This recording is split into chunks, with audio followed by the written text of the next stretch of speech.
Hello दोस्तों। सबसे पहली बात आज हम पहला जो टॉपिक है वो री-नीट की जो आपकी माँग है उसके सिलसिले में नीट यूजी को लेकर के सुप्रीम कोर्ट में सुनवाई है। तो आज इसमें पहला अपडेट बस यही है कि 10:30 बजे से सुनवाई होगी, क्योंकि पिछली बार नीट और गवर्नमेंट की तरफ से हलफ़नामा दायर कर दिया गया था, मतलब उनका जवाब सुप्रीम कोर्ट को दे दिया गया था। तब सुप्रीम कोर्ट का ये कहना था कि जो स्टूडेंट्स हैं वो भी अपना पक्ष रख सकें, तो इसलिए वो उन्होंने समय दिया था कि आप उनके जवाब को पढ़ करके अपना जवाब तैयार कर सकें। आज उसी सिलसिले में इनका भी जवाब दाखिल होगा और साथ में दोनों पक्षों की बहस भी होगी, पर निर्णय नहीं आएगा। आप बिल्कुल भी उम्मीद न रखें कि आज निर्णय आएगा।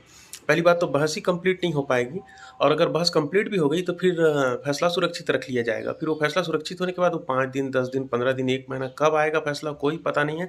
तब तक में सारी भर्ती की प्रक्रिया, एडमिशन कंप्लीट हो जाएगी, लोग एडमिशन ले लेंगे और फिर बाद में सुप्रीम कोर्ट कुछ भी आदेश नहीं दे पाएगा, और न ही इसमें सरकार ने ये अभी तक भी माना है कि इसमें पेपर लीक हुआ है।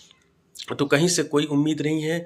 अब इससे जुड़े हुए कई सवाल आपके पास ज़रूर होंगे, आप लोग लगातार भेजते रहते हैं। मैं एक-एक करके सवाल को लेता हूँ और उसको जवाब देने की कोशिश करूँगा।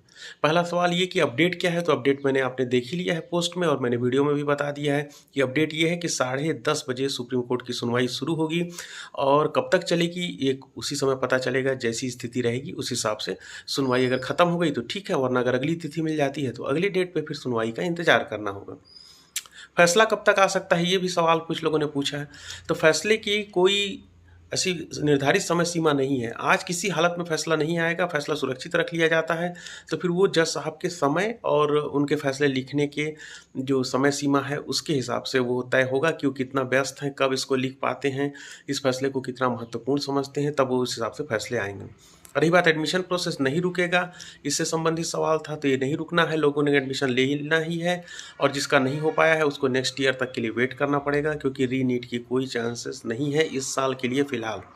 दोबारा से जब एग्ज़ाम होगा तो एनटीए ही एग्ज़ाम लेगी, क्योंकि अभी तक गवर्नमेंट ने कोई उसके बारे में कोशिश नहीं की है कि कोई दूसरी एजेंसी से एग्ज़ाम लेने की कोशिश करें या अगले साल के लिए कुछ प्लानिंग, ऐसा कुछ भी नहीं है। तो सेम इसी पैटर्न पर एनटीए इस एग्ज़ाम को लेगी, और इसी के हिसाब से फिर अब अगला नीट पीजी के लिए भी सरकार तैयारी शुरू कर चुकी है।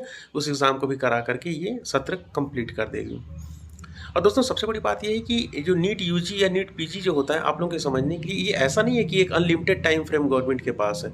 एक मिनिमम समय होता है, उस टाइम बाउंड मैनर में एग्ज़ाम करवा करके रिज़ल्ट दे करके एडमिशन कराना होता है, क्योंकि बैच हर साल वहाँ पे भर्ती होना है। वो ऐसा नहीं है कि कोई एक एग्ज़ाम के लिए 10 साल आपके पास समय है। तो जैसा इसमें देरी दिखाई गई शुरू से ही, और फिर बाद में पेपर लीक वगैरह के बाद भी लगातार देरी की जाती रही, तो अब समय पूरी तरह से निकल चुका है। किसी हालत में फिर री-नीट नहीं होने वाला है। और भी कोई सवाल अगर आपको कुछ जानना है तो मेरे वीडियो पे आप कमेंट कर दें, या फिर मुझे डायरेक्ट उसमें कोई सवाल लिख करके भेज दें। मेरे व्हाट्सएप, ईमेल पे सारी लिंक्स यहाँ मौजूद हैं।